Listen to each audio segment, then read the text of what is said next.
আমাদের গাড়ি ছেড়ে দিয়েছে, আমরা স্টেশনকে টাটা করে দিয়েছি। তো গাড়ি আমাদের ছেড়ে দিয়েছে, আমরাও বসে বসে কিছু গল্পগুজব করছি।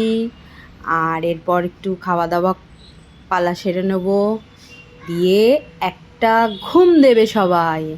আর আমার তো ট্রেনে ঘুম হয় না, জানি না কেন। আমার একটা অস্বস্তি হয় ট্রেনের মধ্যে, আমার কিছুতেই ঘুম আসে না। তবু একটু বসে থাকতে থাকতে মোবাইল ঘাঁটতে ঘাঁটতে কিছুক্ষণ ঘুমিয়ে পড়েছিলাম। তো সবাই ঘুমাচ্ছে, আমি বসে আছি, বসে বসে ভিডিও করছি। তো কারণ ঘুম থেকে উঠলেই আমরা পৌঁছে যাব। এই দেখো আমরা পৌঁছে গেছি পুরী। আমরা যার যার লাগেজ সবাই নিয়ে নিয়েছি, এখন দাঁড়িয়ে আছি। টোটো বা অটো কিছু একটা পেলে আমরা চলে যাব কোথায়? হোটেলে। তো হোটেলে পৌঁছে গেছি। এই যে হোটেলে পৌঁছানোর আগে আমরা একটু বিচে এসছিলাম। বিচে একটুখানি দেখতে যে বিচটা কীরকম ভিড়ভাট্টা বা কীরকম, যেহেতু অনেক বছর পর এসছি সেহেতু ওই জন্য বিচটা দেখতে এসছিলাম। আর ওদিকে ওরা লাগেজ নিয়ে চলে গেছে ভেতরে, হোটেলে পৌঁছে গেছে। আর আমরা একটু বিচে এসে একটু ফটোশ্যুট করছিলাম, একটু ভিডিও করছিলাম। তো এই দেখো বীজটা বেশ পরিষ্কার, খুব সুন্দর পরিষ্কার। আর ওই দেখো যাচ্ছে মদনমোহন মিষ্টিওয়ালা।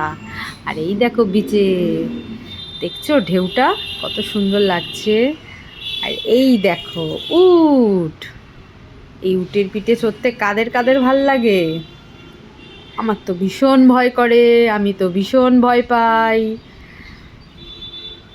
তো আমি ফাইনালি দেখো সানগ্লাসটা পরে নিয়েছি, আর এটা হলো আমার লুক। কেমন লাগছে বলো তো?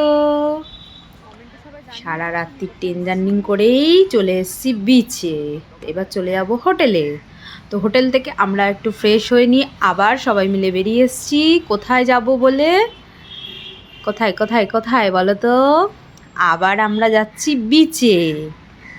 কারণ হোটেলের রুমে যে বেডশিটটা দিয়েছে সেটা আমার পছন্দ হয়নি, আমার একটু নোংরা লেগেছে, তাই আমি যাচ্ছি একটা বেডশিট কিনতে। তো এই যে চলে এসেছি আমরা বিচের যে দোকানগুলো আছে সেখানে গিয়ে একটা বেডশিট দেখব। প্রথমে দেখি বেডশিট পাই কি না। তো চলো দেখি কোন দোকানে যাব। তো এই পাশে একটা দোকান পেয়েছি, জিজ্ঞেস করে নিচ্ছি এখানে বেডশিট আছে কি না। বললো হ্যাঁ। তো ওখানে যেহেতু হোটেলের বেডগুলো খুব বড়, সেহেতু সেই সাইজের বেডশিট এখানে নেই। তো আমরা ওর জন্য বেরিয়ে পড়লাম। পাশে একটা সানগ্লাসের দোকান, তো মিতা কিছু সানগ্লাস দেখছিল ওর মেয়ে আর ওর জন্য। তো সেখান থেকে ওদের সানগ্লাস পছন্দ হয়নি, আমরা বেরিয়ে পড়লাম একটু নিচের দিকে যাওয়ার জন্য। তো চলো আসো, দেখছো কত লোক, এই টাইমেই এত ভিড় হয়ে গেছে।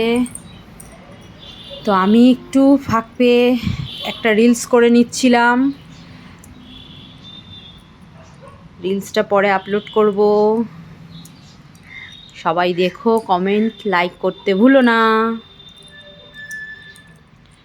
আমার রিলস হয়ে গেছে।